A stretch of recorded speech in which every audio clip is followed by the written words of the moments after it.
Welcome back to I Did This Instead of Killing Myself. Stand-up comedy and lifestyle podcast, Greenville, South Carolina. It's the week of March 7th, 2022.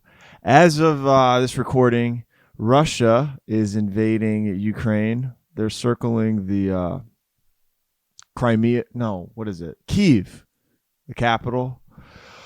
Dude, what the what is going on? What is going on? Dude, nobody knows what's going. It is so insane that people just have to pretend like it's not.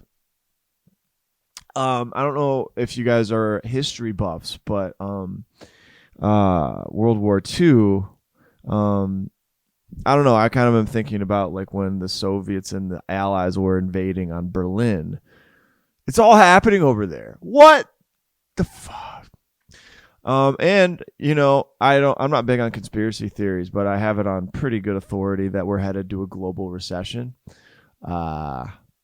I'm gonna get all Alex Jonesy, but my buddies like obnoxiously follow crypto. They're crypto bros, and the what we had talked about on last Friday is that Russia's the biggest exporter of wheat, and Ukraine, that's the world's biggest exporter of wheat, and Ukraine is the fifth biggest exporter of wheat, which means the biggest exporter just invaded the fifth biggest exporter, and we use wheat for a lot of food. So I want to buy some food or shit, I guess.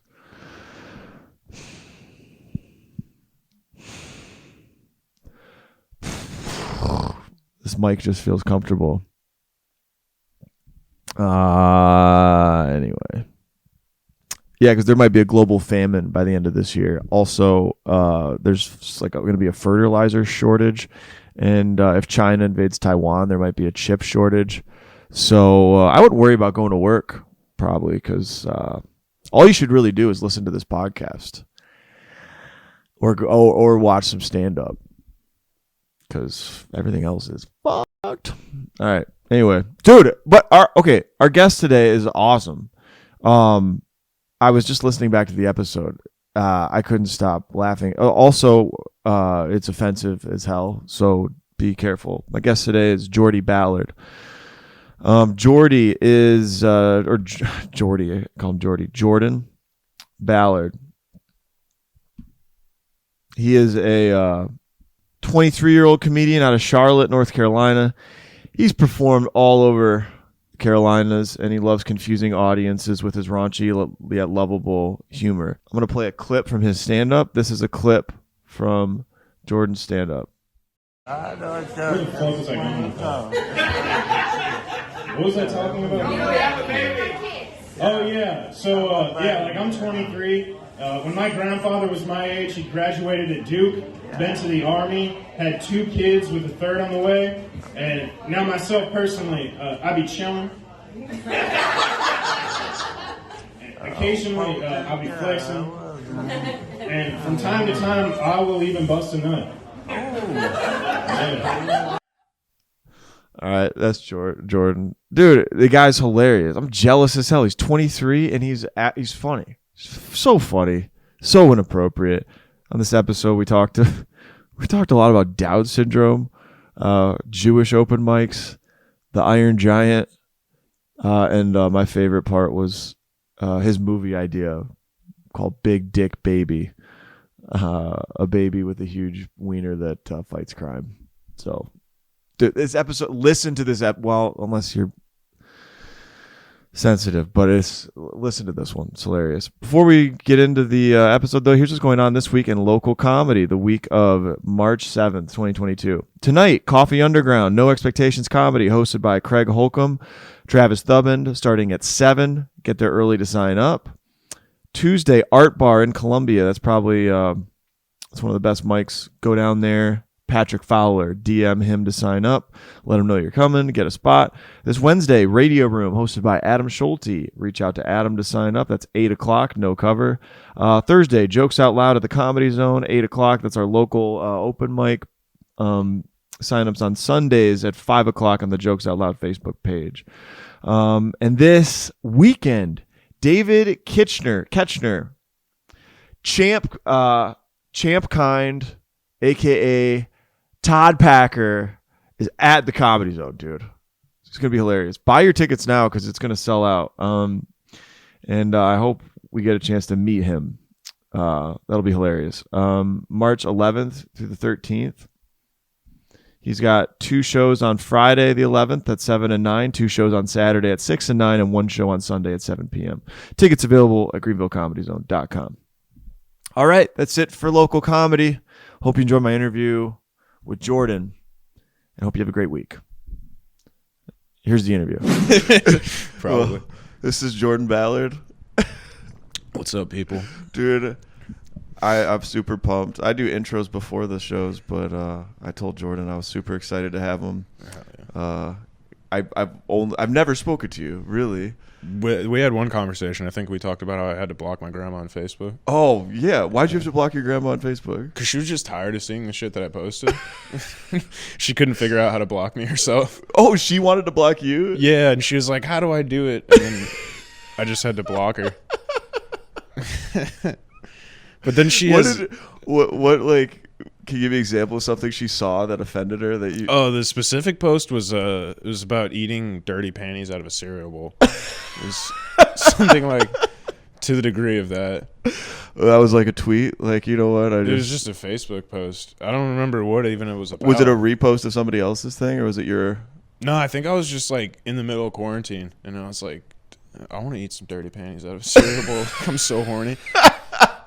It was like that point.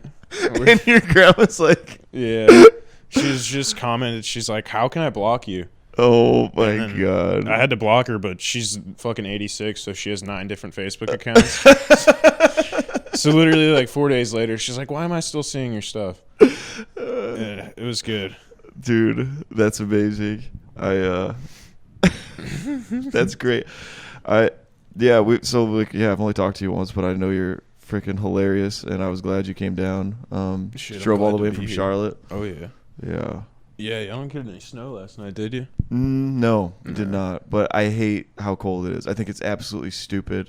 All my friends are up in Michigan, and I still don't understand why anybody wouldn't live below the Tennessee line. Yeah. Like, people just settle up there. It's like cold like this 6 months a year. They just want to be in the woods, like freezing. Yeah. Off in a cabin. I mean, Michigan's like so cold. Y'all can't even like pour concrete for most of the year, right? We can't. Yeah, my brother is in concrete, and he runs like a team of people, and they actually like to just collect unemployment for like several months a year and just chill and play Call of Duty. Hell yeah. And yeah, they're great. They're a great crew. But yeah, man. Where are you from? Charlotte originally? I grew up in Connecticut. Okay. So yeah, so you know the cold. Yeah, I know.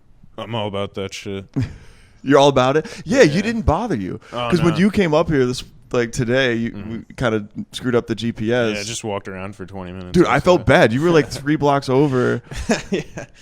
I ran out to CVS to get some stuff, and I was like, I was just really pissed, and I felt like I wanted to get you in here, but no, you don't mind the cold at all? It was weird because we've gotten more snow, at least in Charlotte, than we have this year than we have in like 4 years. Yeah. Like, it was the last 2 weekends we got like 3 inches. Climate change. Yeah, man. We're fracking out the Carolinas. Do you believe in climate change? No, I mean, I don't think I give a shit, even if it is real. Like, dude, me neither. It's just gonna get nicer, if anything. Like, yeah. Yeah, like if the Antarctic, like if that cap like completely dissolved or whatever, we could just drive ships through there. Like, fuck it.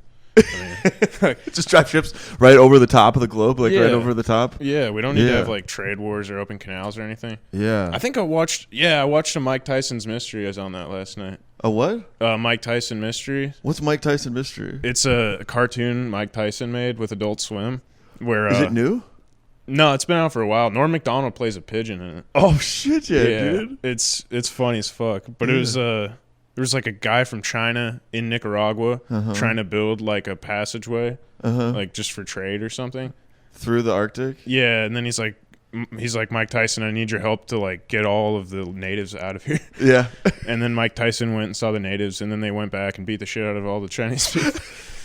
It's a good ass show. Wait. So there's natives up there that were in the way. They basically had to, they were like, you can't. They had to kill them like the Native Americans. Oh no, it was it was like the Aztecs, so they had temples and shit. Okay. And they were like, Mike Tyson was like, fucking Norm Macdonald the pigeon was married to one of the Aztec women when he was a person, and then she turned him into a pigeon.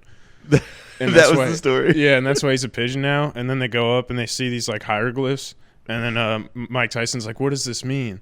And then he's like, well, that's if they start doing construction, then the earth is going to explode. And then when they go back and start beating up the Chinese guy sends one guy like on a backhoe out, and then he like cuts a line through the forest, and then like the earth erupts, and then a giant rock dick connects to the moon, and then the episode was just over. It's one of the best shows I've ever seen. A giant rock dick connects to the moon? Yeah, like it literally just busts out of the earth and then just like connects into the moon. Does the moon form like the head of the penis? Yeah. And then I got it. And then Mike Tyson's just like, oh, and the episode ends. So the world is the test, the balls? Yeah, pretty much. It was a really good show. I gotta watch Adult Swim, dude. Yeah. That sounds good. Yeah. I was watching this one video. Friend of mine was like into the yogi stuff, and he said the conspiracy is that like you can't actually go to the North Pole because that's like where like the Earth opens up into itself, and there's like alien civilizations living inside of the Earth, and the access point is at the North Pole. So like you can never get close enough to it. That's why like if you ever try, like there'll be like fences and shit, and like is that what just somebody who can't comprehend penguins thinks? I don't know. Fuck, like the actual plot of Transformers is what he thinks. The actual plot of Transformers is the real.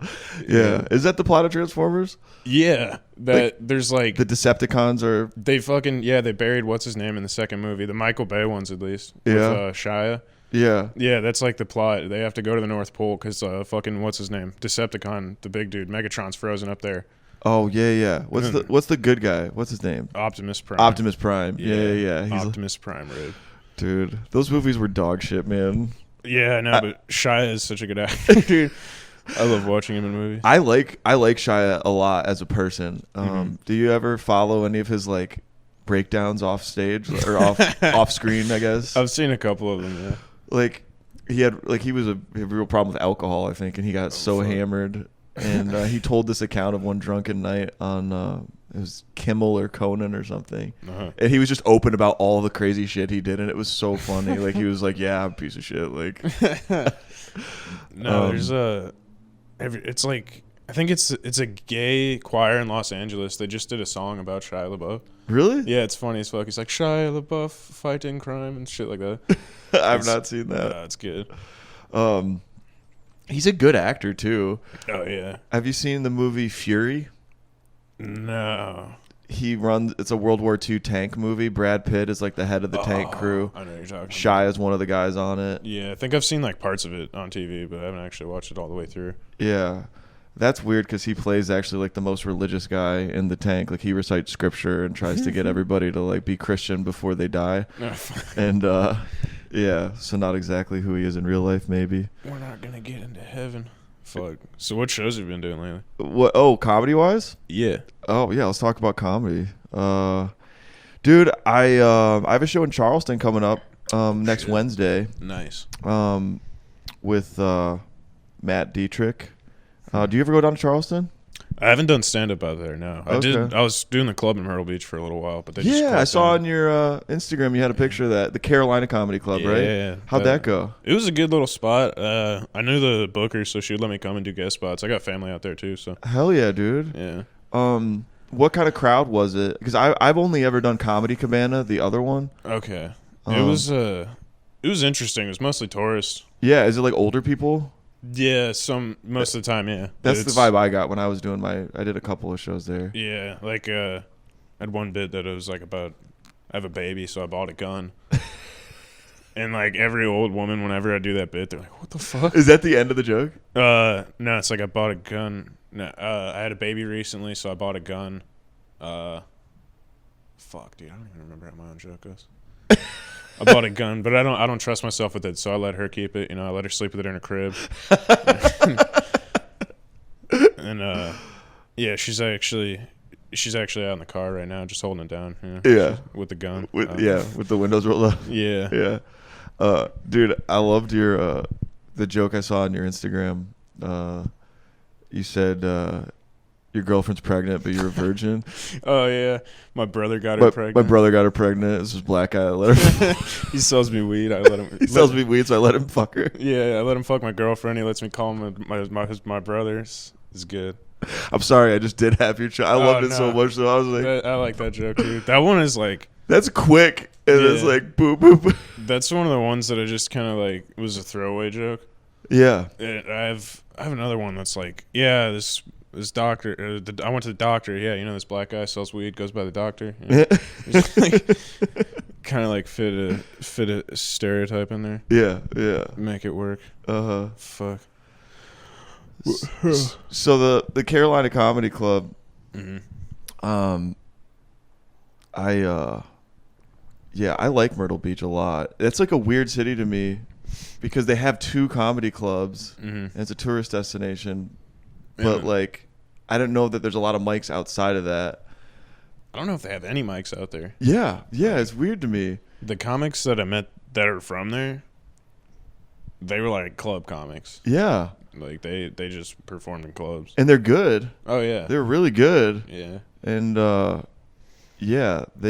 they just have I was jealous because they have access to like such a tourist destination. They just have packed houses to perform in front of. Oh yeah. Every week. And we have, you know, little bar shows and shit that people don't even know that there's comedy going on. Yeah. They're just at a bar. Right. Exactly. Fuck. Those are some of the best shows though. Yeah. What brought you down to Charlotte? When I was in high school, my mom's job moved, so I came with her. Okay. And then, I've been living in, I live in Fort Mill, South Carolina, which is just south of Charlotte. That's right. Yeah. That's right. Yeah. But, I mean, I've just been living out here for, I don't know, I want to say 8 years now. Yeah. But have you always been hilarious? I mean, I've tried to. Ever since I was a little kid, I wanted to do comedy. Yeah. Yeah. Well, I suspected that you were because I was again scrolling through your Instagram today, and I saw your 8th grade football picture. You were number 69. Yeah, I didn't even know at the time. You did it? No, I got the number because I was a lineman, and that was one of like the categorized numbers for the lineman. And they were like, "Well, you could be 69." I was like, "All right, yeah." And then when my coach gave me the jersey, he's like, "Fuck yeah!" And I played with that for probably 2 years before I learned about it. Really? Yeah, I didn't even know. And then after I figured it out, I was like, "Oh fuck yeah, I'm 69 now." Yeah, that's awesome. You're offensive lineman, defensive line? I played both O-line. I tried to like switch over to like linebacker and running back. But I was never fast enough. Okay. Yeah. Did you play football in high school? I played freshman year. Football here is way more intense than it is up north. Dude, I agree. Like, those motherfuckers here are made to play football. Dude, 100%. Like, down here, you saying it's more intense? Yeah. Oh, my God, yeah. So, yeah, dude, I don't know. What high school did you go to? Nation Ford High School. Have you heard of Marvin Ridge? Yes. Yeah, so I coached there, actually. Oh, shit. For 1 year. Damn. I'm way older than you, again. Like, fucking 10 years older. So, actually, you could have been in high school when I was... In 2015, that was the year my brother graduated, I think. What year you graduate? I would have graduated 17. No, my brother graduated 14. So you would have graduated in 2017? I would have, yeah. I dropped out. Yeah, you could have been on this team I coached. Yeah. I'm old as shit, dude. Damn.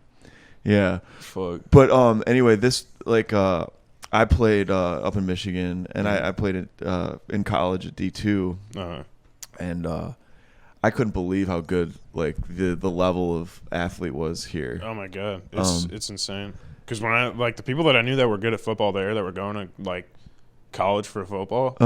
When I came down here, I was like, oh, those kids are gonna get fucked up. Yeah, yeah. Like Marvin, I mean, they had a couple of losing seasons before, but it wasn't because they didn't have athletes or like size or whatever. Like they just needed some good coaching. Yeah. But yeah, they would have beat the shit out of the high school I played for. Oh yeah, I couldn't believe how. Half of it is just having big linemen that are somewhat athletic. Yeah, and like fuck, we got this 17-year-old with a pituitary problem. Yeah, he's got brain damage, but like fuck if that kid can't knock somebody out. Yeah. Fuck, I don't know. I've been having trouble watching like the NFL lately. Really? Why? Just because of like the concussion factor. Like, you just see how violent it is and see like, dude, these guys are definitely screwing themselves up. Yeah. Dude, yeah, football is a violent game. Yeah, it is. For people who don't play football, like Shane Gillis made this point. You know Shane Gillis? You a fan of his? Oh, yeah. I like him a lot too, man. He's my favorite Down syndrome comic. Yeah, he does look like he looks like a chubby, retarded guy. Kind of. Yeah. But he talked about football and how much football sucks. I think he played line too. Yeah. I played defensive line in college. Oh, fuck. And they moved me. I was linebacker. And I actually played there, but then they moved me. Did you play tackle or nose guard? I played defensive end. Oh, okay. So it's still kind of like... You were like more running. Yeah. It's more of a glamorous... But D-line is... I mean, playing offense looks big. Unless you're like running back or receiver. Yeah. Or, I guess quarterback would be fun, but... Yeah. Defense is fucking... That's the shit, dude. Yeah, it's fun. You run around, hit people. Hell yeah. But yeah, Shane Gillis made a point that like football freaking sucks, and like I can't emphasize that enough for people that don't know what tackle football's like. I hated it, dude. Oh my god, you get stepped on, like all the bumps and bruises. I had a teacher ask me if like I was okay at home because I had bruises all on my forearms, and I was like, yeah, I'm just fucking badass. Yeah.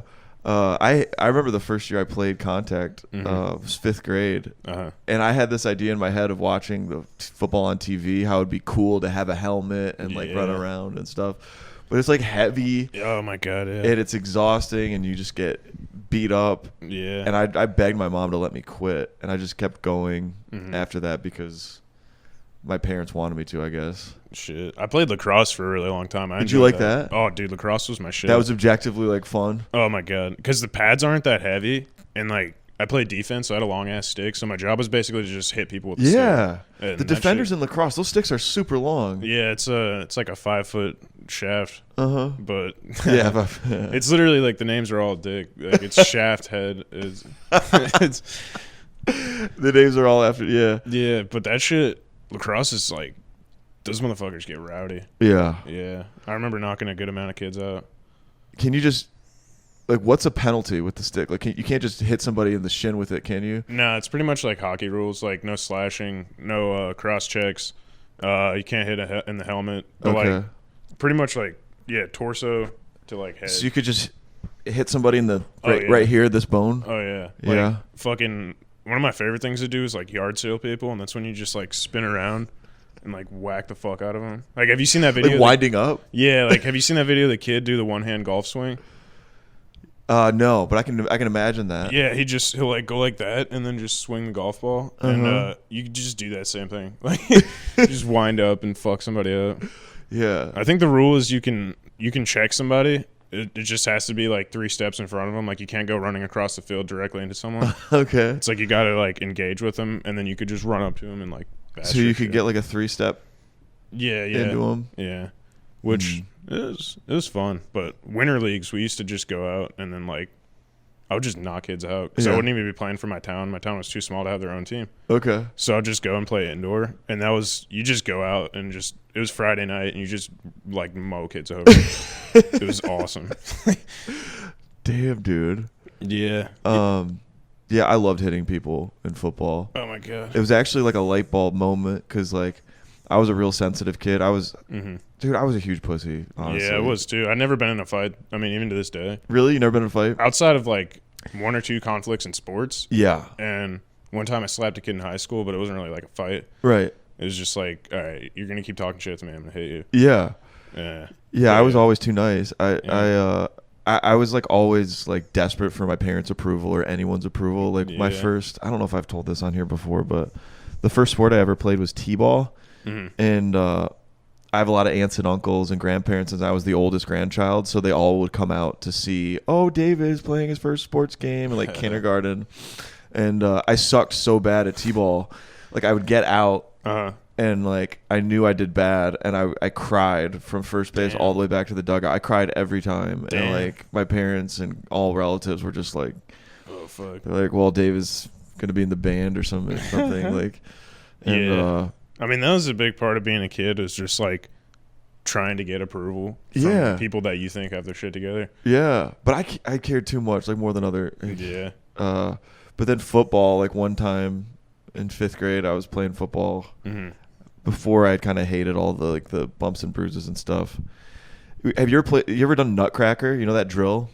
Is that like the gauntlet when it's like people all lined up down and then 2 people run at each other? Kind of, yeah. We had a variation of it where like you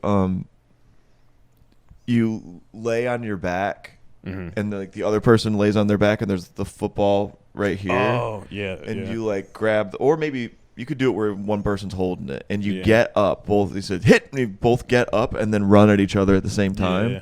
And it's just designed to like toughen kids up and see who can hit the hardest. And our team, like, it was one of those situations where like half the kids were timid, people weren't really hitting hard, and they like needed somebody to set an example, and like and one was like, dude, David, just fuck this kid up, just so I like something broke in me where I was like, and the hit happened, and it didn't hurt me, and then from then on I hit as hard as humanly possible every time, and that made football a lot more fun. That's probably why I didn't quit after that. That was like, I remember playing those teams that were actually good when you were a child, and then like you're like, fuck, that kid fucked my up.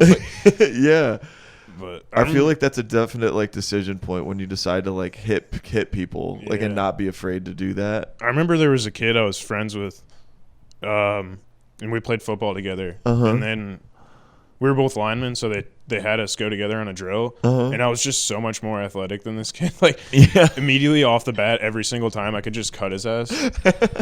It was just weird. Like I remember situations like that where it's like you're actually good, but then you're like, oh, well, I know this person. Like, I like them, so I'm not going to try and fuck them up too bad. But at the same time, like, fuck them. At the same time, yeah. Can we pause this for a sec? I got to take a piss. Oh, well. Is that possible? Yeah, just go ahead. I'll let it roll. Oh, fuck. I'll edit it afterwards. I don't know how to be pause too it. unprofessional. All right, Jordan's taking a piss. I'll do like an ad read for Blue Chew or something. Fuck. Believe it or not, that's never happened before. Really? Yeah, unless like, I wonder if anybody else has ever like just had to go, but I tried to repress it, but I couldn't. I was like, fuck, dude, I gotta piss so cool. bad. It's cool. I went to a QT and got one of those like McDonald's breakfast sandwiches and a coffee, and like, yeah. I've been drinking coffee for like a week, dude. My piss has been like, it smells like a diabetic cat's, like, it's fucking so gnarly. Wait, had you never drank coffee before? No, I'm drinking coffee, but I found these like little espresso things at Publix. Okay. And like when you like, it's like you could smell it in your urine. Yeah. It's the weirdest shit. Do you not drink enough water? No, I do. I drink a fuck ton of water. You do? I don't. I'm so dehydrated. Like my body's got to be dog shit because of that. But yeah, when I drink a lot of coffee like that, my piss is like. No, my problem orange is like, or something. It's like, fuck. And you can smell the coffee. Yeah, and you're like, God damn, what's happening in my kidneys right now? Yeah, dude, I don't know why I'm bad at drinking water. I just don't like. Some people have those big jugs that you can just drink throughout the whole day, and it has the full amount. I know people that don't like water. They don't. Like they'll be like, I don't feel like it hydrates me. Like they refuse. They're just those people like Diet Cokes or something. Yeah, like Gatorade, Dr. Pepper, or something like that. Yeah, it's like that's. I mean, I can drink soda maybe once a month. Really? Tops. Or I'll feel like I'm gonna die. Really? Yeah. Yeah, dude. I should really cut back on soda. I don't drink anymore, so but I'll still go out to bars and stuff and still hang out with people. So like my go-to is just Diet Coke or Coke. Hell yeah. But I end up drinking a lot of it just because, like, if you're out with friends, like, after a show or just, like, whatever, like, just the volume of liquid you end up drinking because everybody else is throwing beers. I'm just like, oh, shit, I had, like, 6 Diet Cokes today. Like, I don't know if that's even... You wake up and you're hungover anyway, so you, like, don't even know. Yeah, I got, like, aspartame hangover or something. Yeah.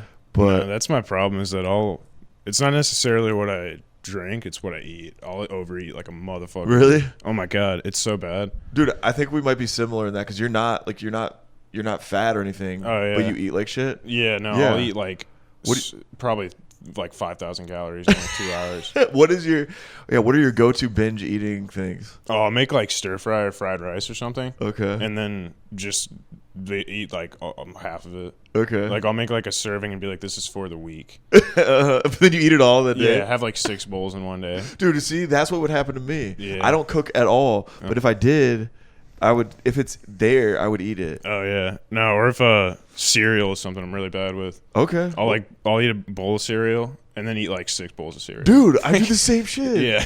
What kind of cereal do you like?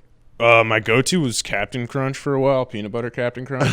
Hell yeah, dude. But that shit'll cut your mouth up too good. Yeah, it'll cut up the roof of your mouth. Yeah. So my go-to now, Cinnamon Toast Crunch or Life cereal. Life, dude.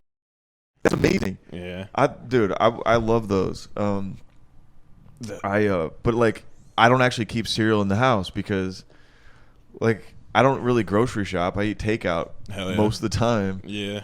Just because like if I buy cereal or go to the grocery store, I will end up eating it all. Like I'll have, like you said, I'll do the same thing. Yeah. I'll have like one bowl and I'll be like, I'm chilling and just keep going. Like that scene in Pulp Fiction when that chick ODs on heroin. Yeah. And the guy's just stoned sitting there eating cereal with the milk jug. Yeah, I forgot about the guy that's sitting there eating cereal. Is that the guy whose house it is? Yeah, he's like I want to say he's a heroin dealer. He sells drugs. Yeah. He's like wearing a robe, and then his girl is like freaking out, saying, "Get the fuck out of the house!" Yeah. And then she stabs him with the adrenaline needle. Yeah. It's a good ass movie. Yeah.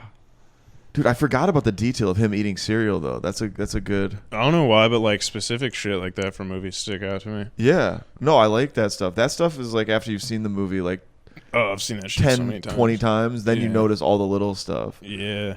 Like what's another one? Fucking what's that movie that what's his name did? Johnny Depp, and he's taking like a fuck ton of drugs. Blow? Yes, but there's another one. Oh, Fear and Loathing in Las Vegas? Yes. Like, yeah.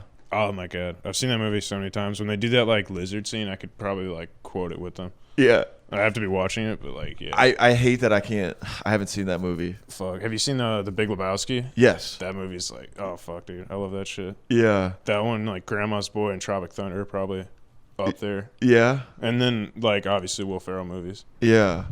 That's cool. You like those are like old school movies for a kid your age. Oh, dude, my aunt, she showed me the Big Lebowski and we watched Fargo together, and then ever since then she just like, I'm gonna just put you on. Yeah. So yeah, she's a college professor actually at Kent State in Ohio. Okay, nice. Yeah.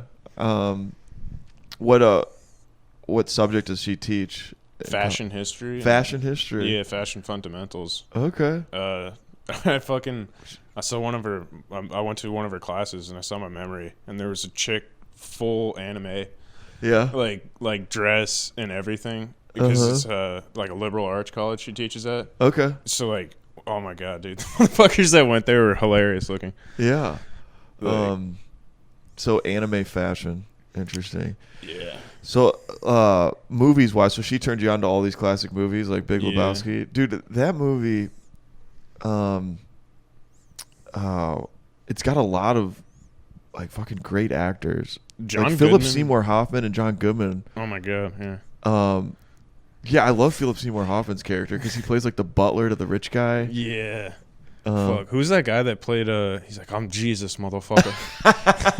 I don't know. He's in a lot of Adam Sandler movies, like Mr. Deeds and stuff. Oh yeah, he was the butler. I am the Jesus, and he licks the ball. Yeah. And then he had to go around telling people he's a pedophile when he moved there. Yeah. Steve Buscemi's got a solid role. Yeah, dude. He just gets shit on all the time. Like, shut the fuck up, Donnie. You fucking Donnie, shut the fuck up. Yeah. No, that movie makes me wish John Goodman did more comedic roles. Yeah. Because like, he's so fucking funny in that movie. He doesn't even have to do anything. Yeah. Fuck. Yeah. I'm actually super pumped. So this is like a random connection, but John Goodman is in the new HBO show Righteous Gemstones. Oh shit! Have you seen Righteous Gemstones or heard of it? No. Okay, well it's Danny McBride's show. Oh, fuck yeah. Yeah, like he has a few HBO shows that kind of like made him more famous, like Eastbound and Down, Eastbound and Down is. Vice Principals. I haven't seen that yet. Yeah, this is his newest one. It's got the guy from Workaholics and John Goodman in it. Which one? The blonde dude or Dirt or Adam Devine, I think. Oh, okay. His dude. Have you ever seen his stand up? Adam Devine? Yeah. No, is it good? No, it's so bad, dude. Is it bad? He's one of those comics where he doesn't do jokes. He just goes, oh, and does like a vocal fray. Does he get laughs? Not really. I watched one of his sets from like I want to say it was like the Laugh Factory, whatever that one in Canada is. Yeah. No, something laughs, but yeah, like his set was so bad. Really? Yeah, It kind of makes me feel good.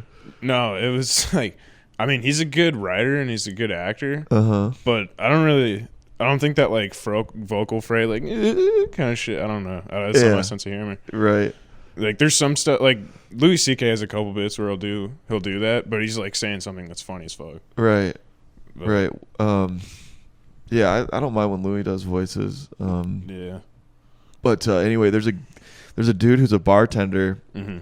that I met in Atlanta, kind of a friend of mine, Mm-hmm. and he got a role on that season of Righteous Gemstones. Oh shit! So he didn't get to meet John Goodman, Uh-huh. but his character, they do like a flashback. John Goodman plays like the father of this family. Mm-hmm. They're mega church preachers is the premise of the show. Uh-huh. But they're supposed to be Christian, but they're just rich, taking advantage of people, Hell yeah. kind of dysfunctional. So anyway, my buddy's character is John Goodman when he was young. So it's Oh, like hell yeah. flashbacks. Damn. But like it was cool because he was like just random actor, Yeah. like just trying to make it, and he got this role, and that was like the first like big role he's gotten. Damn, that's sweet. So yeah, we did a podcast interview yesterday. Oh fuck. So yeah. that's why I kind of brought it. Plus, I like to brag about my friends who are like getting somewhere in entertainment. Exactly. So that's cool. But Hell yeah. Yeah, I just got an HBO subscription. I think the first thing I'm watching is The Sopranos. oh, dude, yeah, I've never seen that. I haven't either, but It intimidates me because it feels like it's such a big undertaking to like get into yeah, The Sopranos. yeah, Like, how many seasons are there? Do you know? probably 14. I don't even 14 know. seasons? Something. It's like Game of Thrones. I feel like level. Did you like Game of Thrones? I did up until the last season. Yeah. The last season was dog shit. The rest of the show is amazing though. Really, I couldn't get into it. Really? I think I saw 3 episodes. You got to get past the first season. The first season's good, and once you get familiar with all the characters and shit, then you're like, all right, this.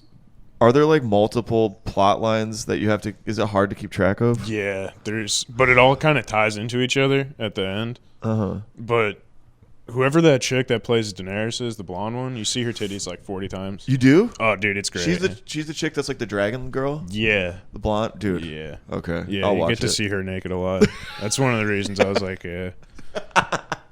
But they show a lot of dong in there too, which is weird. Yeah. But Yeah. It's pretty much like you're anticipating her getting dragons, and then she gets dragons, and that shit gets awesome. Why do they show male nudity? Who's that for? Like, I don't even think girls like male nudity, do they? I think it's for... No, they don't. Like, I'm pretty sure if a chick wants to see someone naked, they're trying to look at a hot chick naked.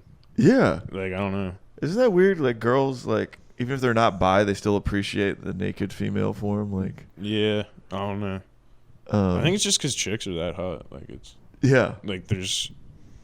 Yeah. Like, I mean, there's probably dudes that are that attractive, but... Dudes that are that attractive? I mean, there probably are, but... I don't know. Maybe, like, 2. 2 dudes? Yeah. The entire world? Yeah. Like, I don't know. Definitely not a white... No. Definitely what? Definitely not a white guy, no. Yeah, probably not. I don't know. I remember South Park made fun of Game of Thrones with, like, a song about how there's wieners. Mm-hmm. Wieners, wieners, wieners. That's pretty much the show. Like, we're going to get dragons, and there's going to be penises. Only soft, not a brag, Yeah. not threatening. Like, They did a whole, like, thing on that, I feel. Or no, I'm thinking of the one World of Warcraft shit that they did. oh. No, not World of Warcraft. Lord of the Rings. Lord of the Rings? Yeah, they did when a they whole were thing. trying to turn the Lord of the Rings to the video store? Yeah, but they ended up switching out Lord of the Rings with, like, a porno.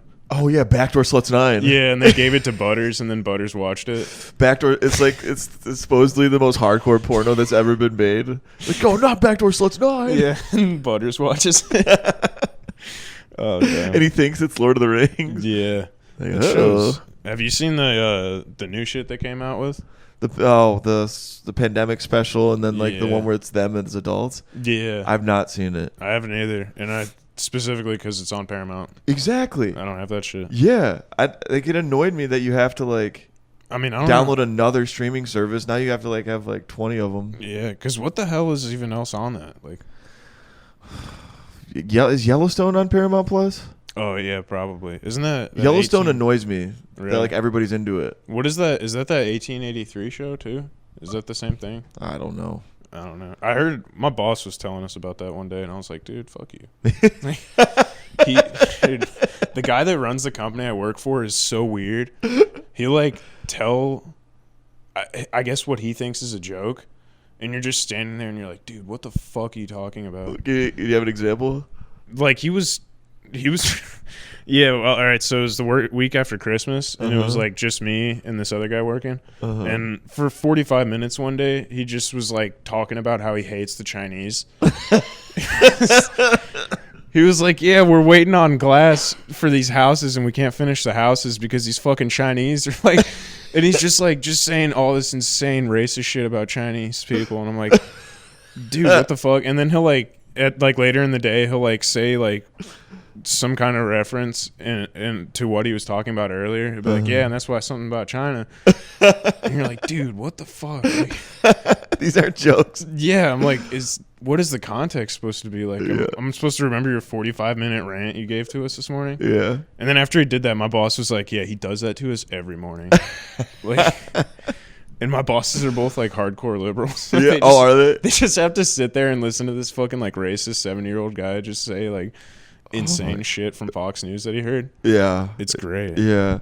Dude, I have a friend that I don't know even. I won't say his name because it's not about to be good, but he's like kind of awkward and like sometimes in social situations, and like when he doesn't know what to say, he'll just say something racist.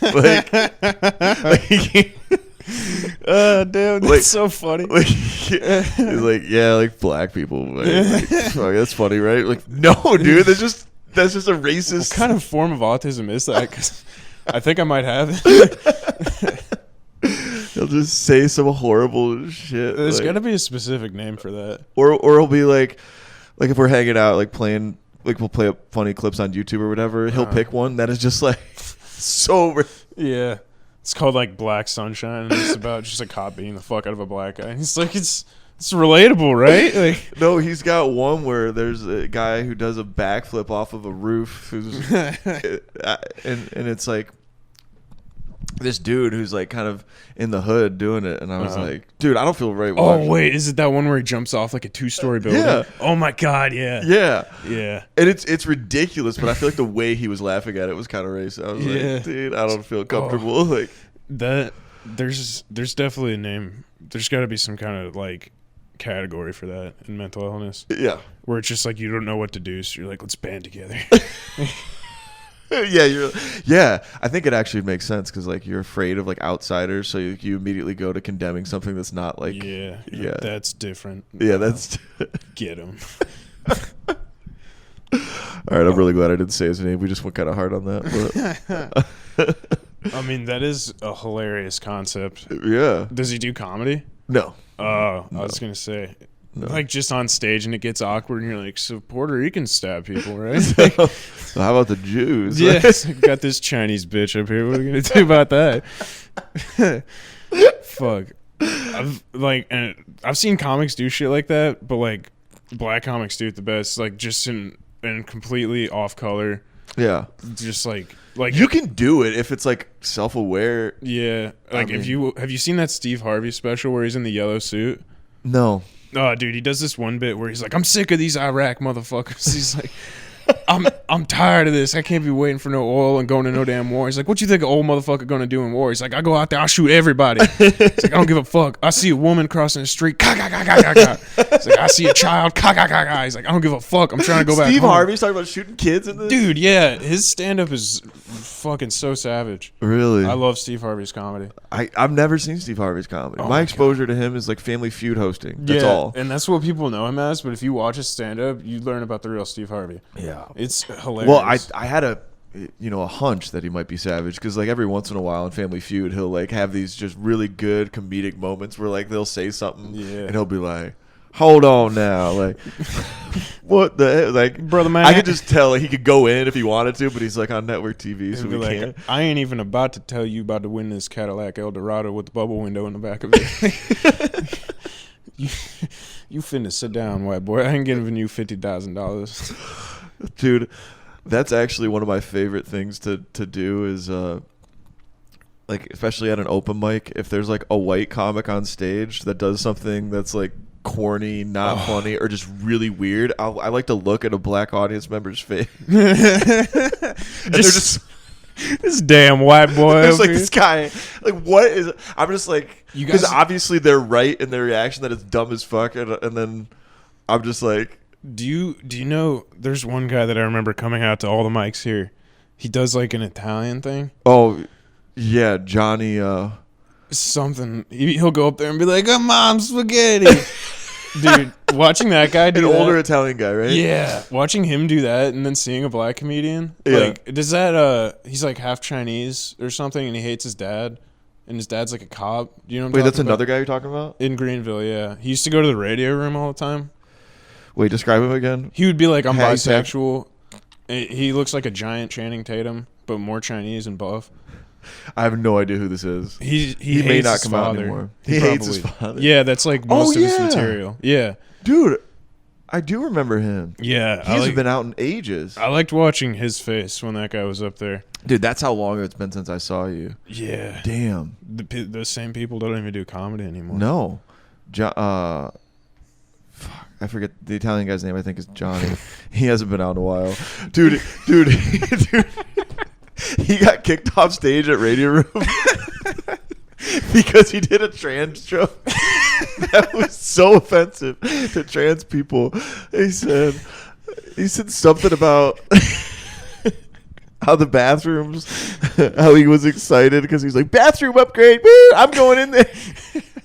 But in a way, You just it hear came from across so creepy and like insensitive. You just hear from the bathroom, you're like, oh, what the fuck is this? Hey, I'm going to the.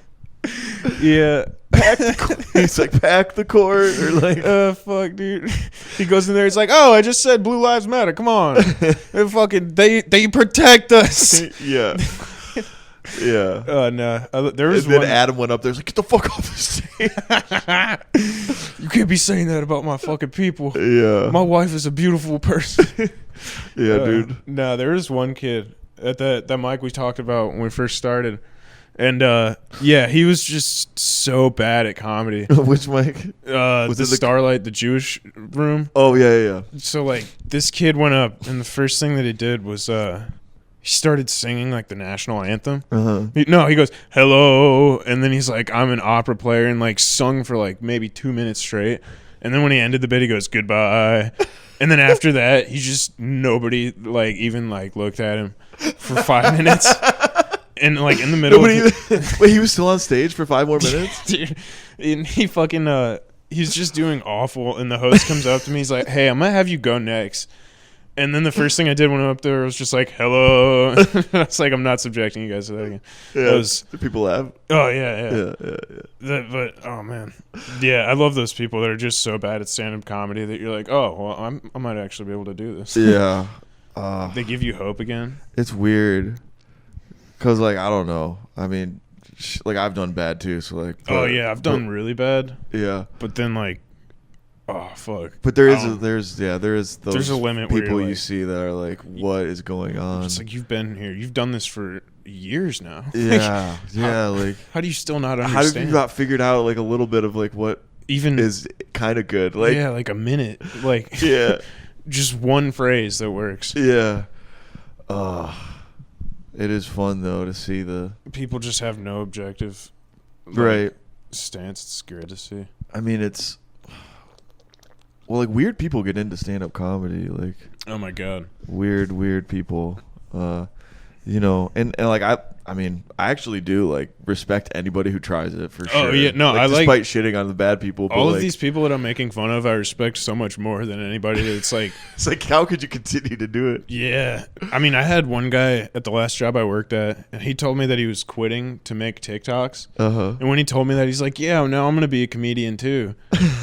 And then he ended up back there like a month later. Oh, dude. And I was like, "Do you really like think that doing comedy and making a TikTok, like that, there's any relation to that?" They're the same. I mean, I kind of guess, but no, like not at all. You're making a fucking video. Like, Yeah. That's so much different than being a comedian. It is. That guy just thought he could do it. Like he didn't actually like start doing it. He would before he quit his job. Like he just So I was a valet at the time, and he would work overnight, Uh-huh. and then he was making TikToks of like, here's this person's key, here's their car, Yeah. what's their tip gonna be? yeah. And then he did that for like a week or two and got like 500 followers, and it's like, I'm quitting my job. Which was the only thing that gave him material to post about. Right. But this dude was like anime girl stickers in the back of the car. Like he would bring one of those controllers that you plug into your phone to work, so he could like play games on his phone. Like he worked an overnight at valet, so he would just make $10 an hour to sit there and do nothing. Okay. But yeah, it's weird to kind of what people think comedy is, Yeah. and then what actually doing comedy is. Yeah. Those TikTokers and content people are like, that only do that. They're like getting booked a lot more at comedy clubs now. Oh, and they're the worst people ever. Like, Yeah. it's so weird. I had one girl, like, she told me not to say retarded at my own open mic. And then At your own open mic? yeah, and then when she was leaving, she was like, and by the way, I do comedy on TikTok too. Follow me. And then, like, when I went up after her, I was like, if anybody follows her on TikTok, you're not allowed to come back to the open mic. like, and then I was like, don't you ever promote your social media at my fucking open mic again. I was like, if you actually have comedy on YouTube or a podcast or something, Yeah. okay. Right. Don't be like, follow my TikTok. Yeah, what the fuck? She told you not to say retard at your own mic? Those are your rules. Retard flies here. Yeah, I was like, this is a pro R word mic, This is man. we are I was like, look, if it were up to our me, house rules. We are pro retard. yeah. Because one of my rules when I first go up there, I'm like, if you're white, don't say the N word. If you're black, let that shit fly. Personally, I think it would be funny if you used your whole time just saying the word. And then I'm like, Puerto Rican, kind of Indian, brown people. I mean, I've seen where you guys can say it. So if you're thinking about saying it, just kind of read you try it. Just do it. Like you're not endorsing it, but like Yeah, I'm like, you do it. yeah, go with your gut on that one. Yeah. And anybody can say retard. That's the last. Yeah, anybody can say that unless you're retarded. Unless you're retarded. I had one bit where it was like, I found the cure, everyone. I found the cure for Down syndrome. And then I'm like, we just got to stop having sex with people with Down syndrome. And there's always going to be one white woman in the crowd that's like, oh my God. And then I'll point her out and be like, now, ma'am, I know you don't want to stop fucking retarded people, but at some point this has to end. But that doesn't actually, because two normal people can have a Down syndrome baby. Oh, yeah, no, the bit makes no sense. Like, It's not scientifically accurate. It's just to call a white woman out getting mad about the fact that I'm making fun of people with Down syndrome. Yeah. And just to be like, you stop fucking retards, all right? Yeah. Dude, oh gosh. There's this one comedian. Oh gosh. I don't even know if I won't say who it is, but she has this bit about matching with on Tinder with a guy who has Down syndrome. And she goes on a date with him, and she bangs him. Hell yeah, dude. And she's like, he's super strong and holds her down, and she said it was so hot. And his fucking giant, he had a curved dick. It was a circle. Oh, fuck. That'd be funny to think of, like, you go back to the Down syndrome guy's house and there's just candy all over the floor. Yeah. And his mom's there. And she's like, okay, Michael, time to take your dick pills. And she gives it to him in, like, a piece of cheese rolled up.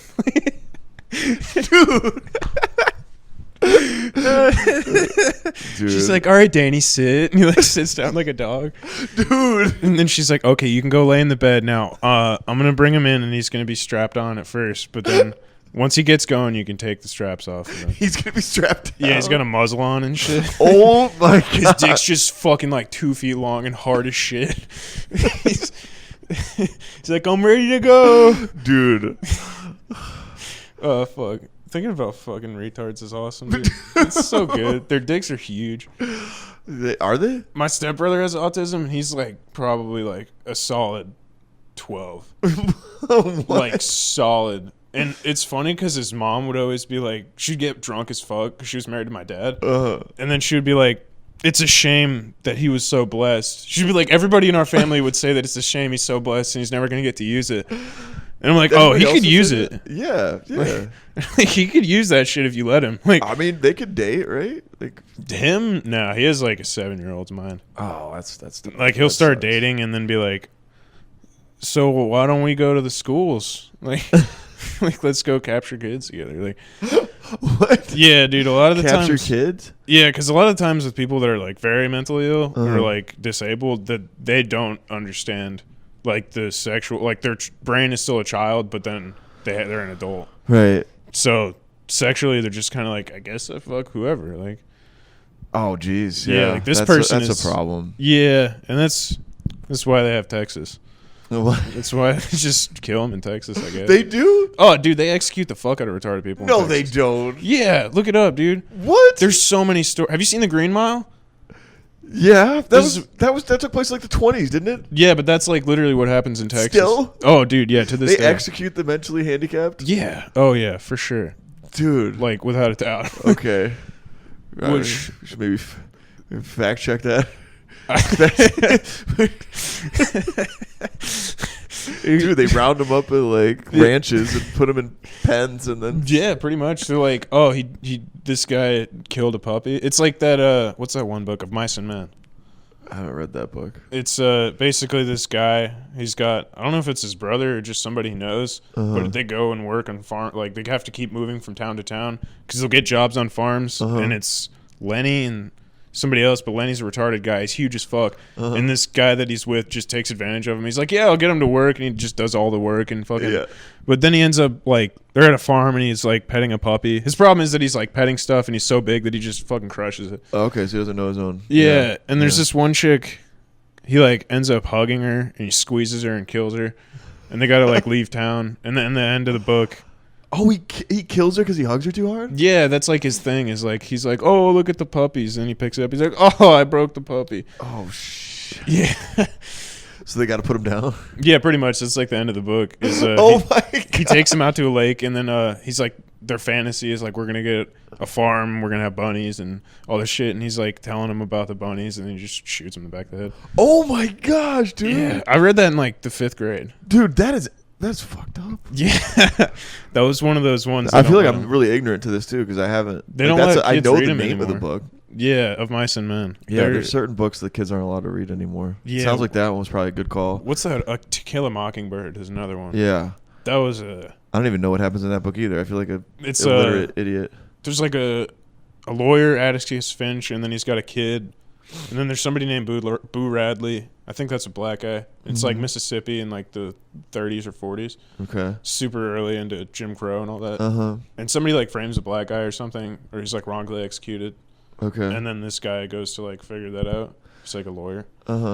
It's fucking gay. I don't know. It's dumb. Yeah, the other one about the guy that was retarded that got shot in the back of the head. That one, I like that one better. That's more my speed.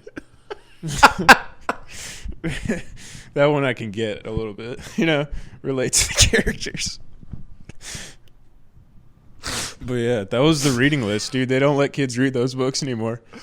Was the guy from the Green Mile mentally? Yeah, I think that was. I feel like he was slow at least. Like I don't know if he was full Down syndrome. I know he's like fucking retarded because that one scene where he sucks the sickness out of the rat. You know what I'm talking about? Yeah. He just like picks it up. He's like, like goes up into. Oh no. I hoped it. Like, yeah, he's definitely like third grade level. Compared to how many you ate in the cell, that one rat that you saved, it didn't really compare. Yeah. I watched The Shawshank Redemption the other night. Oh yeah, dude, I love that movie. What were your takeaways rewatching it now? Like, why are you being so obtuse? Then he locks him in the hole for 2 months for like bringing up that he's laundering money and all this shit. I'm trying to remember that scene. It's when Andy Dufresne gets locked up. Yeah, when he gets in the hole for like 2 months straight. Yeah. And yeah. It's because he asked the dude why he's being so obtuse. Oh, because they got a new guy in the jail, and the new guy met the guy that actually killed Andy Dufresne. Yeah, and he's like laughing hysterically. Yeah, that's the guy who pinned it on. I killed both of them and banged his wife. He's like the fucking gay banker. Yeah. Yeah. But his wife was cheating on him, so. Right. So he probably should have killed her. Yeah. Damn, this is such a good movie, dude. I love that kind of shit. Yeah, I'm trying to think of all that. Andy Dufresne. That movie's been like it's everybody's favorite movie. So like, yeah, everybody. It kind of bugs me. Everybody's. I watched this other movie immediately after it because it was on TV. Which movie? I didn't get to the beginning, so I didn't have any context for who was good and who was bad. It was pretty much like, from my understanding, it was a prison bus crashed, and then one of the prisoners got out, and then like the police like are Con chasing. Air. I think it might have been Con Air with Nicolas Cage. It was like some blonde guy. Oh, I don't think Nicolas Cage was in it. Okay, Nicolas Cage movies are amazing though. Yeah.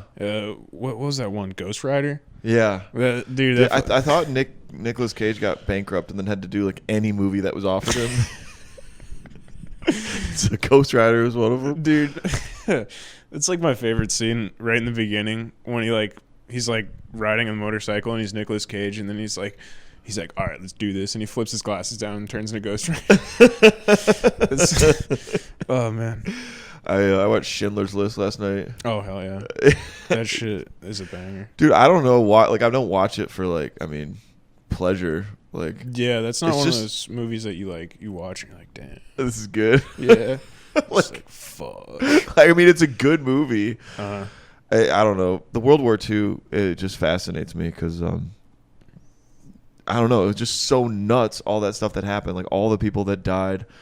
It wasn't that long ago. Yeah. And, like, the fact that, I mean, there's still people that are alive that are like, yeah, fuck the Jews. Yeah. Just full Nazi still. Yeah.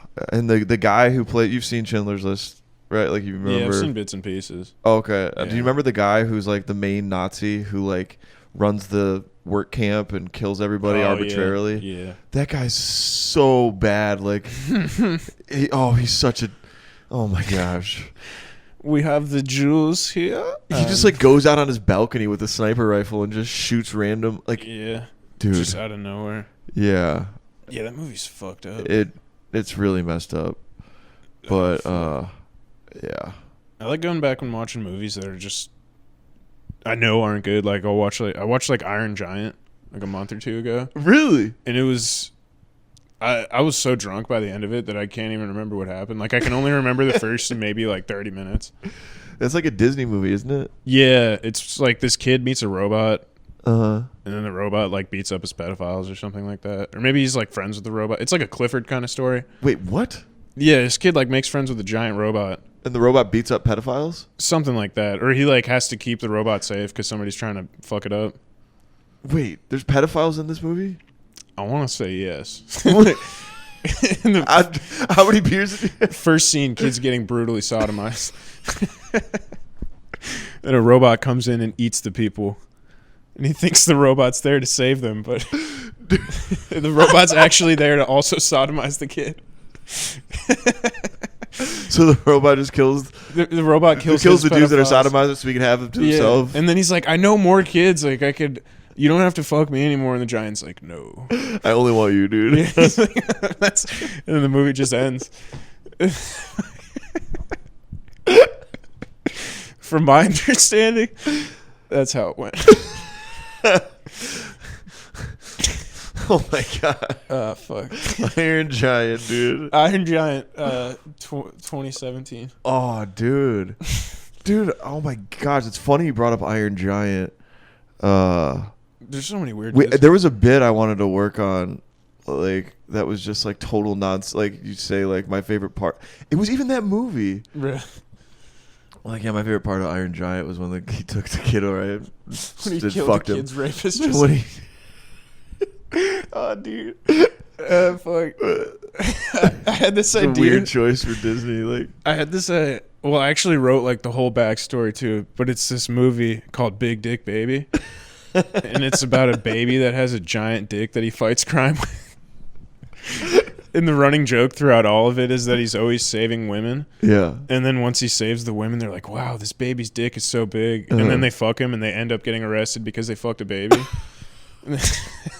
But the baby's aware of it and like kind of is cool. No, he's just a baby and he fights crime with his dick. Like, right. He's just a superhero. Like, but is he cool with the little chicks getting arrested because he doesn't want to get tied down? Yeah, with the yeah. relationship But just or anything? like he's like talking to the police. They're like, "Damn it, Big Dick Baby, you've done it again. You found the jewel thief." And so, but does he like it played with like an adult's voice, like Alec Baldwin's Boss Baby, kind of? I want to say he just like is a baby. He actually is a baby. He's Like, just like, "Ah!" And Dude, then he those just sex ends scenes up would be his gnarly. dick fights crime for him or something like that. Yeah. But I think the backstory I wrote was like his parents are both dead. Sort of like, oh, okay, so his mom gets pregnant, and then they go to the first C-section, and it's like his parents, and they're so in love, and they're like, all they want to do is have this baby. And they go to the first C-section, and the doctor's like, well, from what I can see, your baby has an adult male's penis, and the rest of it is just cells. Like, this is going to be the biggest dick baby the world's ever seen. And then It's just like a little embryo, and then just like a guy's just a giant man's penis. just a guy's penis in the ultrasound. Yeah. And then like maybe like 2 or 3 months into the pregnancy, the baby's dick's getting so big that it's actually coming out of his mom's pussy. Yeah. So she just constantly has a dick flopping out of, like, she's wearing a sundress and there's just a dick coming out of it at all times. And then like once it gets to be like 5-6 months and it's like dragging on the ground behind her, the dad sees this and he knows his dick is never going to be like as great as his son's. So he kills himself. So he kills himself. And then does she die in childbirth? Because Yeah, it's just his dick is so big it kills her in childbirth. I think like the first scene was like, yeah, and then the nurse pulls him out and she's like, "Wow, this baby's dick is so huge," and then she fucks him. And then like she's getting arrested and like the Big Dick Baby origin story starts. Like he starts fighting crime and shit. Like he wakes up every morning in like a different woman's apartment and there's just naked chicks everywhere getting arrested. Like, "Big Dick Baby, you've done it again. You've saved the city." I don't know. But like it's a baby. It's a baby. It's just so like, it's like, have you ever seen Teletubbies? The baby in the sky, like it's Yeah, literally a dude, baby. literally Like it's an just- actual baby's face, like played by a real baby. and he just has a giant Like- penis that like has senses that fights crime for him. Like he'll shoot cum out like a web, and and he'll go to like he like goes to fucking a school. I don't know. I want to do one where he like goes to the southern border to like fight illegal immigrants or something. And they're like, "This fucking baby with his giant cock, we've got to kill the baby." Dude. Or he's fighting Nazis or something. Dude. My friend Jeff and I were like, we got really fucked up on ketamine one night and just like riffed out like 3 whole movies. That's amazing. I really want to find like an animator or something, or like just somebody who will take that seriously. I would. I don't know how to animate shit. Big dick baby. That's a project I would want to be involved with. Like, who the fuck wants to watch Sharknado? Or like, if the fact that One Punch Man is like a successful...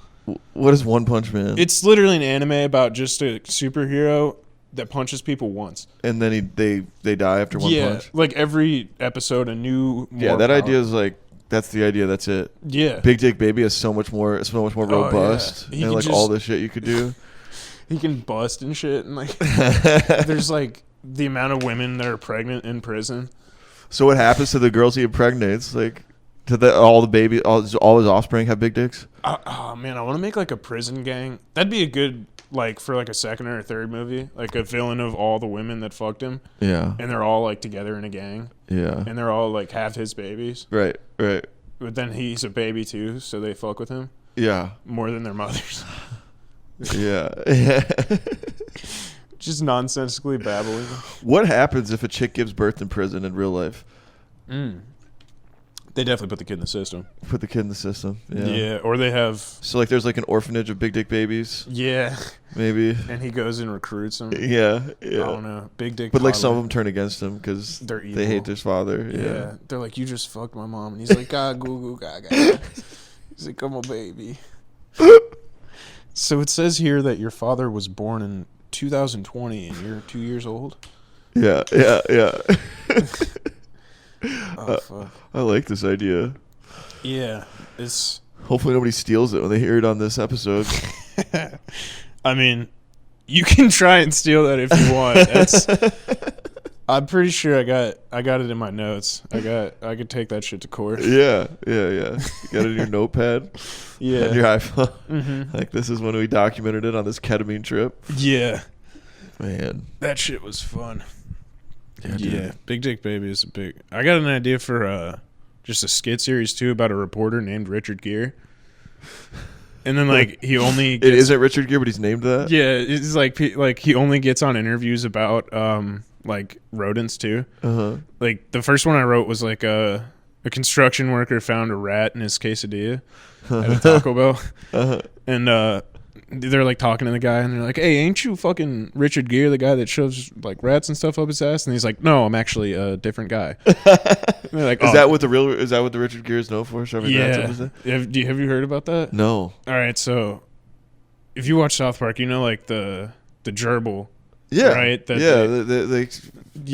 Lemon Winks or yeah, whatever. they put it in the gay guy's ass. Yeah. So, and then it's like the journey of Lemon Winks and like I guess that's frog wizard or whatever. Richard Gere did that with gerbils. Like he would put gerbils. Wait, the real Richard Gere did? Yes. What? Yeah, dude.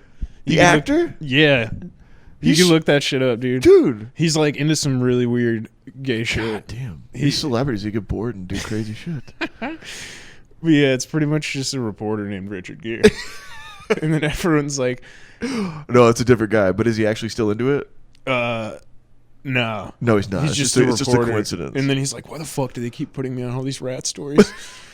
Somebody's suspicious. Like, yeah, Richard Gere would take this story. Yeah. It's like fucking. I'm actually a different guy. Richard Gere. I'm a reporter. Yeah. Not related to the actor Richard Gere. Yeah, that reminds me. That sounds like a funnier version of The Office Space, where Michael Bolton is always confused for the singer. Yeah. And he's like, God, that ass clown making music. Yeah, it's pretty much that.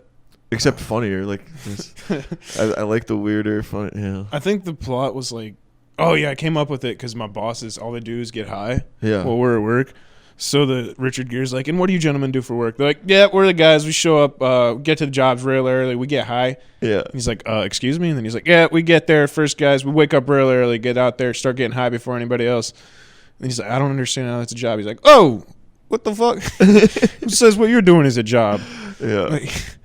But yeah, they're pretty much just like, yeah, we're the guys. We go to the job. We get high. Dude. There's so many dumbass sketches that I've written that like. Yeah. What? So,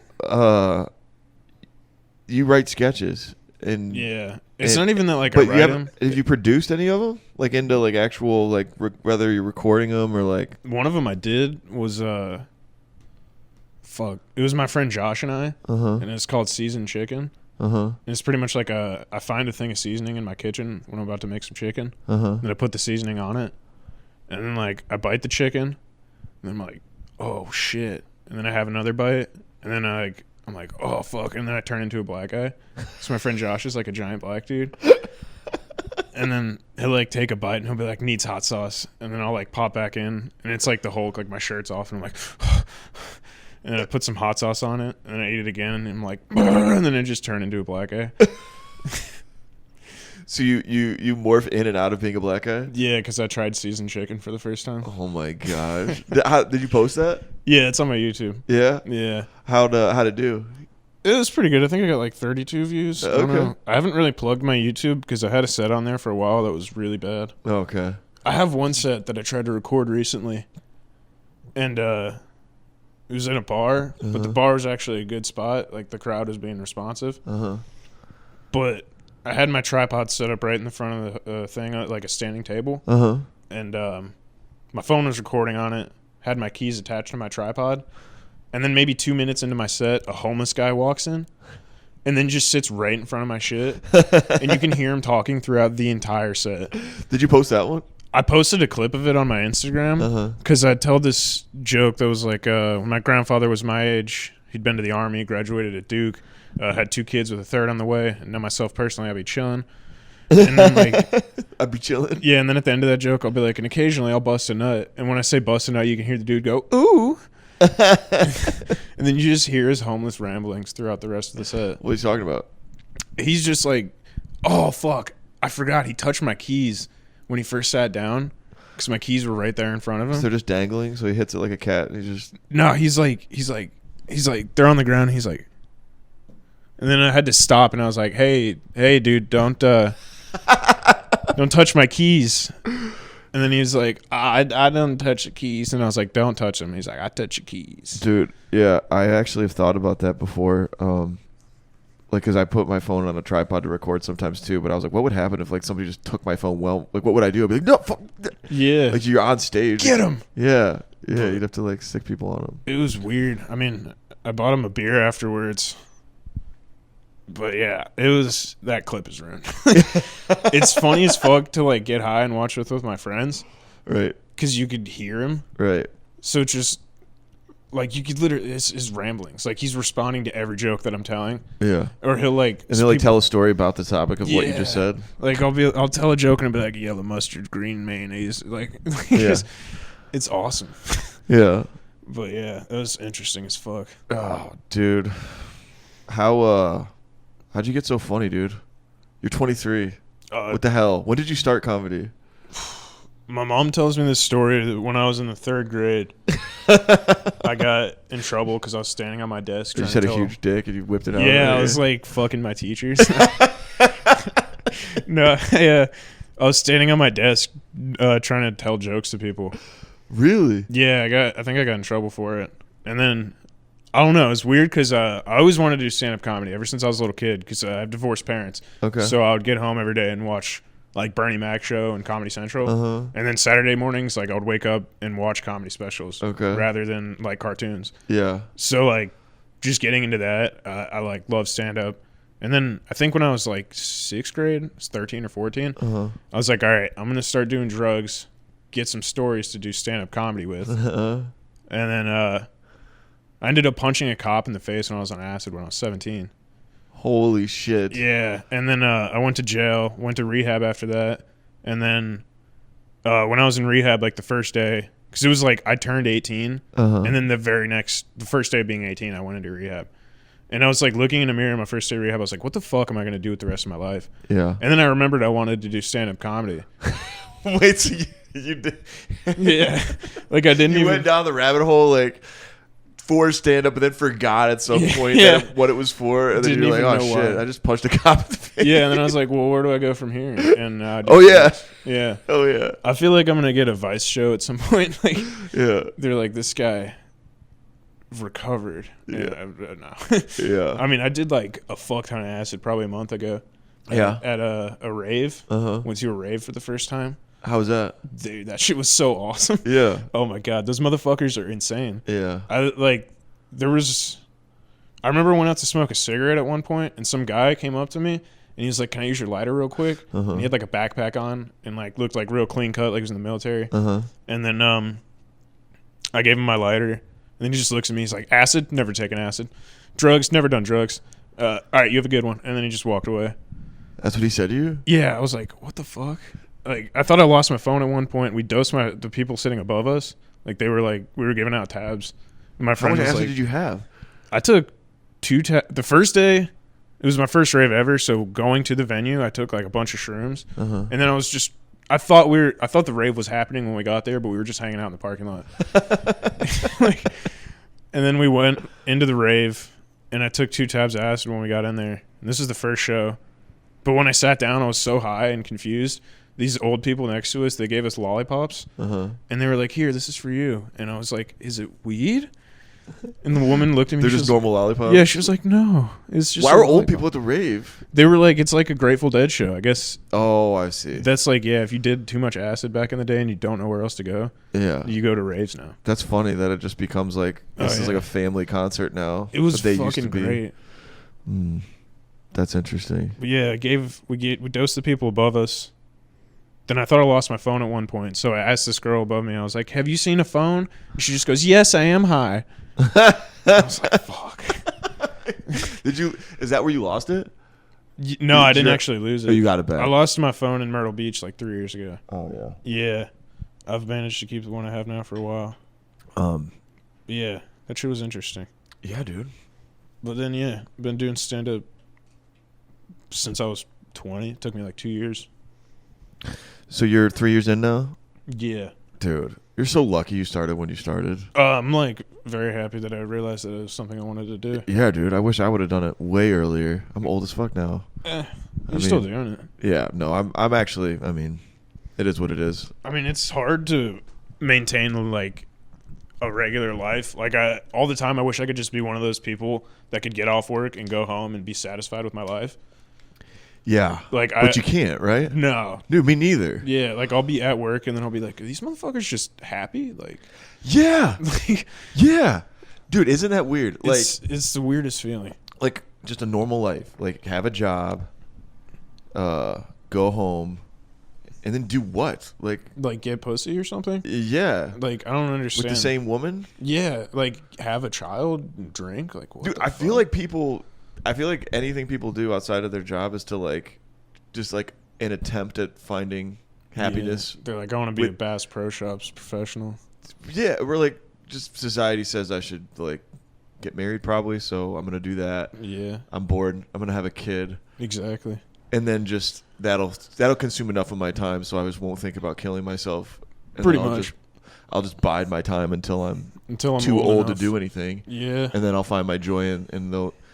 Dude, I'm just like, dude, no, that can't be the only thing. Yeah, that's because like I'll like go hang out with my grandma, and she's like, she worked on Wall Street and shit. Like she was like a trader for Ford, and she's just the most unhappy bitch I've ever met in my life. Really, dude, she hates living so much.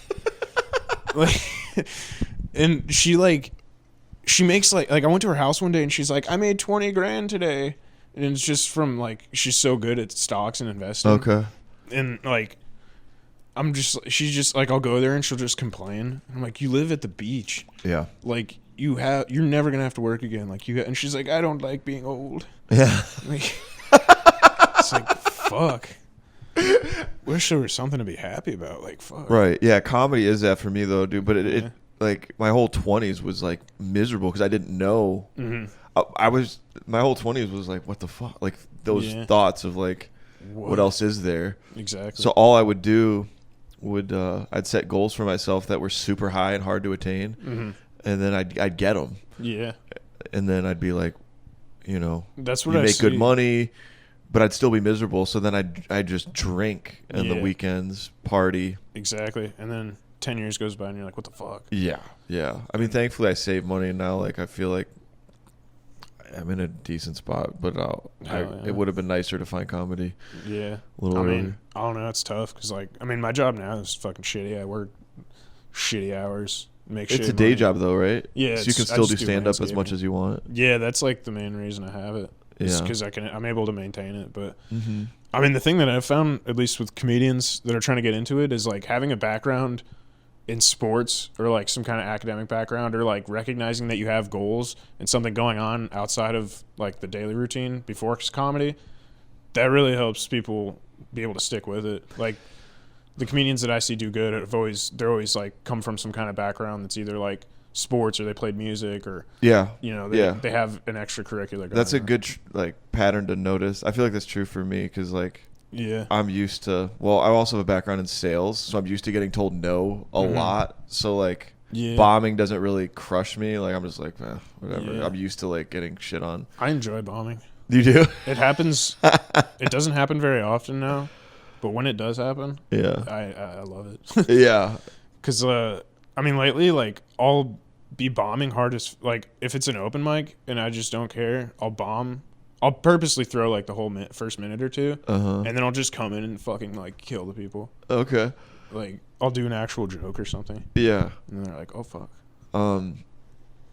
Yeah. Are you? I mean, you have a sports background too. Yeah. Like football and lacrosse and everything that we talked about. So like, you have pretty good habits about like hitting all the mics and stuff. Yeah, I try to go out to every mic I can. Yeah. especially because I've been wanting to get booked more. Yeah. But it seems like I was getting booked more when I had my own open mic. Yeah. So People were people sucking up to you, like? Yeah, like people really recognize when you're trying to put shows on, from what I found. Yeah, I mean that's cool. I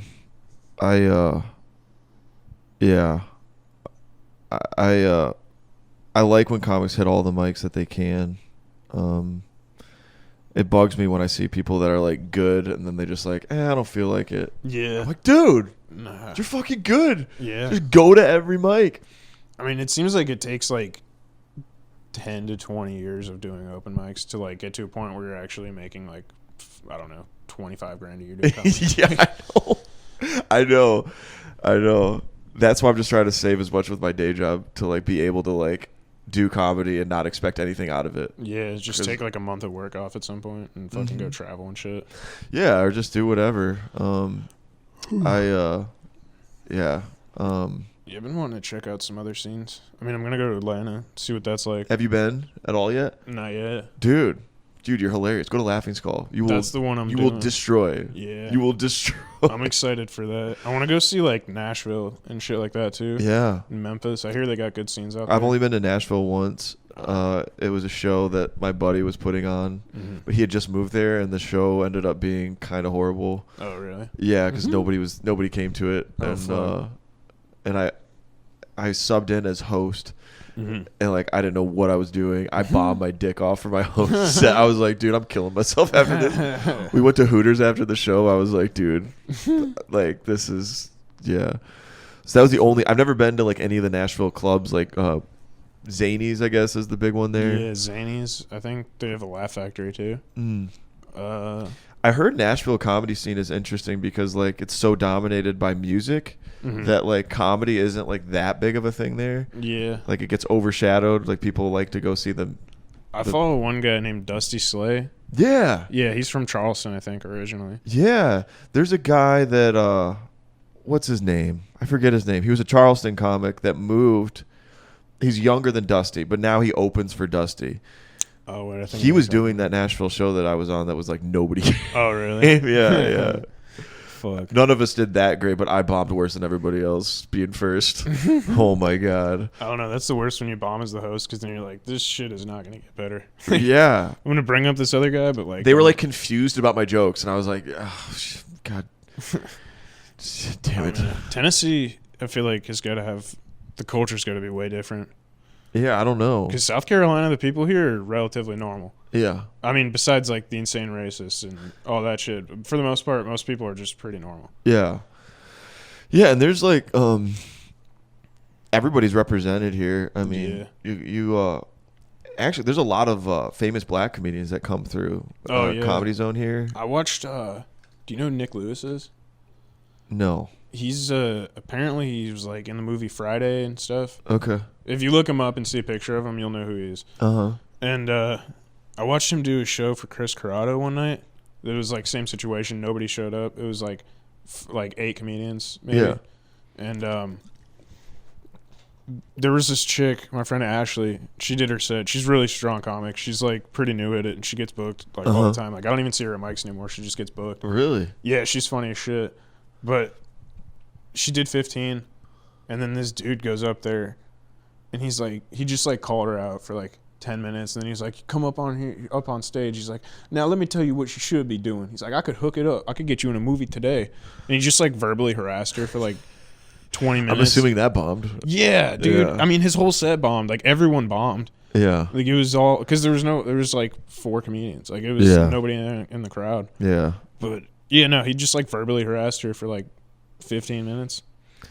Yeah. And then I had to like ask her if she was okay and shit. And then what's her last name? Braswell. Yeah, I think I know her. Yeah, she's funny as fuck, dude. Dude, I've never met her. There was she's like good. But there was like this random roast thing we were trying to set up. I know you were just in a roast last night. Oh right? yeah, dude. Yeah, I want to hear about that. But yeah, Ashley and I got paired up for this roast we did here at Habiba's. Oh really? And we were supposed to. Oh yeah, Kelby does that. Right? Yeah, Kelby. Kelby was the one that did the Nashville show. You remember him? Oh yeah. Yeah, it wasn't a good show. Is he still alive? Yeah, he's still alive. He sent me a message this week. Hell yeah. Yeah, I hope he's still doing comedy out there. I haven't talked to him in a couple weeks, but He lives out there now? Mm-hmm. Oh, nice. Yeah, it's not Nashville technically. It's like a city outside of it. But Hell yeah. anyway, Ashley got matched up with me for the roast, and then she had to back out of it at the last minute. So Damn. I never met her. Yeah, but no, I she's want good. to. She's cool as She's fuck. good, funny. Oh, dude, yeah. That's cool, man. She's good with the crowd work, and then her bits are strong too. Yeah, nice. Fuck. So how was that roast last night? It looked like the guy beat you. Oh, which yeah. I'm shocked. He won. No, it was weird because like they had it's like a crowd judges, and like the guy had to ask 4 different times. Oh, like, because it was who pretty better. even? Because like the crowd was literally the same, and he's like, all right, he won. Okay. Because he did a show before, but we didn't even. So it's like 3 rounds, Uh-huh. and then How many first round- jokes do you have prepared? Just 3 jokes, basically? I had probably 5 minutes. Like my friend, he runs an open mic, the guy that I roasted, so I'm gonna just go to his open mic and fucking roast him now. Yeah. And yeah, it's like a minute a piece, and then you go buzzer, and then people decide who won the first round, and then they decide who won the second round, and if the same person won the second round, That person wins. yeah, they win that round, or it goes into a third round, and we went into the third round. But for our third round, we decided to just roast one of the judges. Oh, nice. Yeah, so we just literally went up there and just roasted the judge for the last round. Dude, Yeah. I hate roasts. I do too. I'm we bad did that, at them. We did that specifically to not ever do a roast again, because I'd rather just do stand up. Yeah, dude. Like, I hate roasts. I feel like they're all kind of, for the roast to work, like they have to kind of be canned jokes that like anybody could kind of think of. Yeah. I mean, some people are really good at thinking of something real specific that's like spot on that Oh, dude, I had one. that works, but I had I'm a- bad at that shit, dude. I'm bad at just thinking of shit. I don't know why, but my friend Brian, it was so easy to roast him. Like, I had one where it was like, because of Brian's height, any black person over 6 feet tall would consider him 3/5 of a person. And that shit, like, crushed, dude. Like, I had a lot of good ones on him. Dude, that you know who T-Link is? Yeah. So, awesome comp, black dude in Columbia. Robert Taylor, who's also a Columbia. Mm-hmm. You know Robert Taylor? Yeah. Tall, skinny white guy. Well, he Yeah. like writes the most savage roast jokes. Yeah. He wrote a roast joke for T-Link that he said T-Link is so old he had to save his allowance money to buy his freedom. Damn, dude, that's good as fuck. Yeah, and then it killed in an all-black audience, which Dude, that's so the only funny. people nervous to laugh were like the white people. But Yeah, that's the thing I don't RT get. is just so savage, you know he's not actually like racist. Like it's Yeah. you know you couldn't be. To I know find that something. guy. He's funny. There's dude, that it was weird to watch people bomb roasting. Like, did that happen at your roast? Yeah, Where it was like both the people just sucked? yeah. It's so weird to watch that. Yeah, it is weird. I actually, well, the most recent roast I watched was on Monday. You weren't there, were you? Michael Garrick's roast in Columbia. No, I wanted to go to that. Yeah, I was so pissed. I kind of bombed half of my roast jokes, and like the first couple kind of worked, but I don't know what I was doing. No, with this shit, it was But literally a couple like, people did bomb in front of me too. Yeah. and that was real weird. Like It's they're like- supposed to. especially when it was the war. Like, Yeah. both people. Yeah, It was so weird. yeah. They had one guy that was on mushrooms. Really? Dude, this guy, So like, so wait. So at yours, you're saying there were a couple in front of you that both of them bombed? so it was one. Yeah, the people that went before us, they did like okay. They weren't like great, but me and this dude, we probably had. We should have went before the headliners, Yeah. but it was. There Because was you guys one- were the best. Yeah. Yeah, it came out. Yeah. Or at least we got the best reaction. Yeah. But there was one dude that was like, when I showed up, he was a comic from Fayetteville I met once. It's this black guy. Uh-huh. And he just like walks over to me and he pulls like a big ass bag of mushrooms out of his pocket. He's like, dog, I just ate 2 handfuls. Dude. I was like, what the fuck, man? Yeah. And then probably like 20 minutes before he goes up, he like pulls his sunglasses down because he's wearing sunglasses indoors. Uh-huh. He pulls them down and his eyes are like bugging out of his head. He's like, dog, they kicking in. Oh my gosh. And then, yeah, when they announced his name, it took him probably 5 minutes to get to the stage. Because he was just high off his ass. Yeah, dude, he was so fucking high. Oh my gosh. How did Donovan Stroud do? He did pretty good. Did he not do good? He did okay. He hasn't been on stage in a while. Really? Yeah. Yeah. The guy he went against wasn't really that good either, though. Yeah. But they both did pretty decently. Yeah, I like Donovan. Yeah, Donovan's a good guy. Yeah, he's a good comic too. He's pretty soft spoken though. At least Very soft spoken. Actually, how he talks reminds me of you a little bit. Oh yeah. Like you're not. I mean, you're not soft. Like you're not shy or anything, but just like your tone of voice. Yeah, no, I like mumble and monotone. Yeah. I like that. Because like I'm extra animated when I'm on stage, and sometimes I'm like, "Fuck, that's corny as fuck." Like I have certain jokes that I'll turn it up for. Yeah. Lately, I've just been getting into like pausing. Yeah, yeah. I like pauses. Rest. Yeah. Fuck. I like being confident enough to like pause a little longer. Hell yeah. What do you have a limit on time? I don't know. How long have we been doing? It's an hour and a half. What time is it? Oh shit. 1:30. Oh, it's 1:30. Yeah. Yeah, it might be good to wrap it up.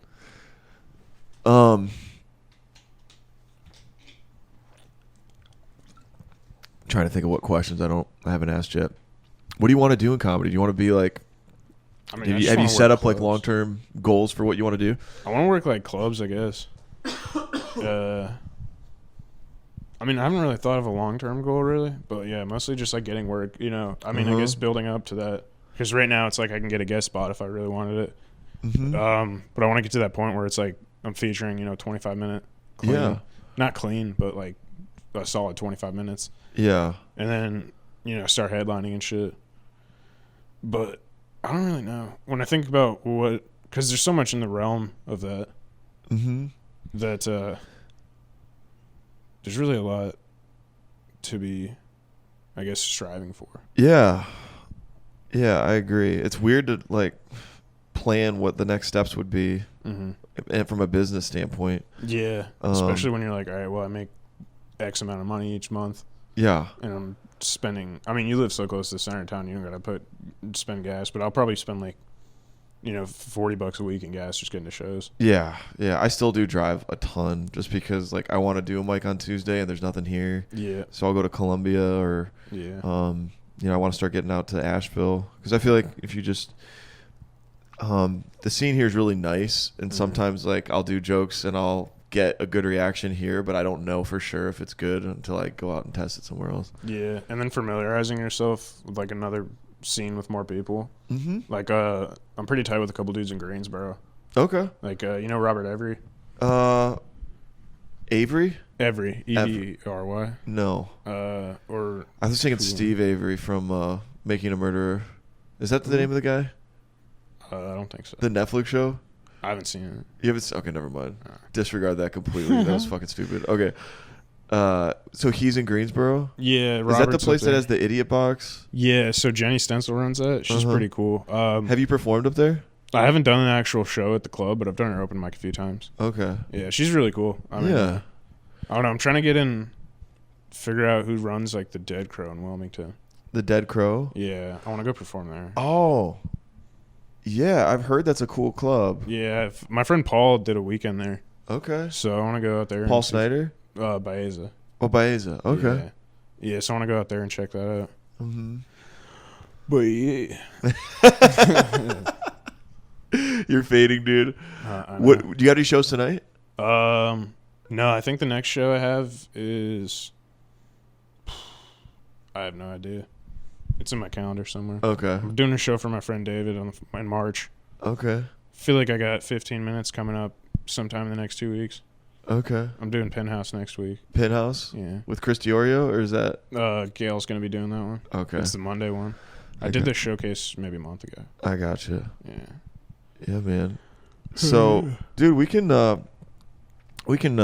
wrap up here. We covered a lot, dude. You talk fast. Yeah. I had a good time. It was fun. Yeah. Jordan's hilarious. Check him out. What is all your social media stuff? My Instagram's Jordy_Ballard. And then my Twitter, you're just gonna have to find. You just look up my name. It's a picture of me high as fuck. you don't have your handle? It's like Jordan and then a bunch of random numbers. Because I made it when I was like maybe 13. Yeah. And then find my YouTube. It's Jordan Ballard. I got more comedy coming out on that. Do you put a lot of stuff on there? Or you said you hadn't in a while because you posted that one set. Yeah, I posted one set that I didn't like, so I've been kind of... And my girlfriend's... One of her family members found it. They were talking to her mom about it, and they're like, this might not be the most respectful thing. Do you feel weird about showing your family stuff? Oh, my dad? No. My mom, at first, yeah, because a lot of my shit was, like, sexual. Uh-huh. But now I have enough jokes to where she could laugh at it. Right. But You have enough non-sexual stuff? yeah, but the rest of my family, fuck no. I don't think I would allow them to watch my comedy. Dude, seeing your family seeing stuff is so trippy. Oh, I yeah. did a stand-up set for my family over Christmas. Uh-huh.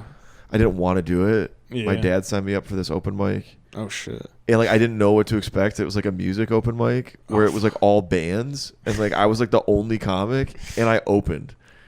So like the people there were like, what is this? Like, what are you doing? So like I didn't get much. Like start talking about abortion and shit. People are like, what the what? And like, oh my god, dude, it was horrible. And like it was in a theater thing where there was like, you know how some theaters have like a pit in front of the stage, so the audience was far away, and like I was just trying to like deliver my jokes into like a void. Yeah, theater mics. Pretty traumatic. I did a mic like that at a theater once. That shit was not fun. No. I had a dude tell me like, hey, you might want to consider doing something else afterward. What? Yeah, it's like an old guy. He's like, there's a 17-year-old girl there, right? He's like, you might want to start doing some other stuff. Like other jokes or just quit comedy? I think he meant quit comedy, which made me laugh really hard, dude. I was like, I gotta continue now. You know, there's other activities you can. Yeah, it's like there's other shit you could do, and I'm like, do you think there's other shit for me to do? Like, after you watch me up there do that, you think that I'm gonna be able to fucking function as an adult? Yeah, dude. Oh fuck. What's your worst bomb ever? Probably when I first started doing comedy. My friend had me do 15 minutes when I was like 2 months in front of probably 4 people. It's so bad.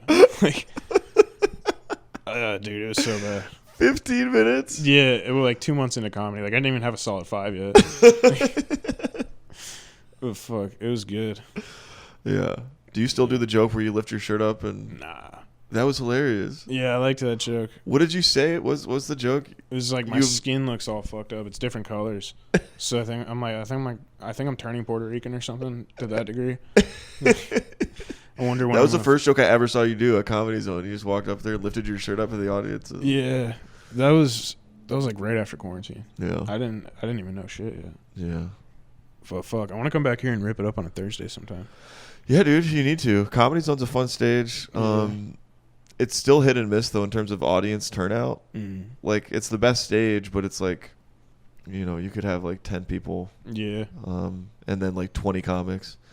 So if you make the comics laugh, it's pretty good. Hell yeah. But if you got to get those 10 audience members that might be scattered in front, like to kind of get together on some kind of some premise. Yeah. Hell yeah. Yeah. Shit, yeah. But thanks for coming down, dude. Yeah, my pleasure. This was so fun. Yeah, this is a good time. Yeah. Man. Jordan's hilarious. Absolutely hilarious. Like, if you've made it this far into the interview, dude. Yeah. Yeah, this shit was fun. Dude. I'm pumped. So, yeah, stay in touch, man. Thanks for listening, everybody. Thanks for having me. See you next time.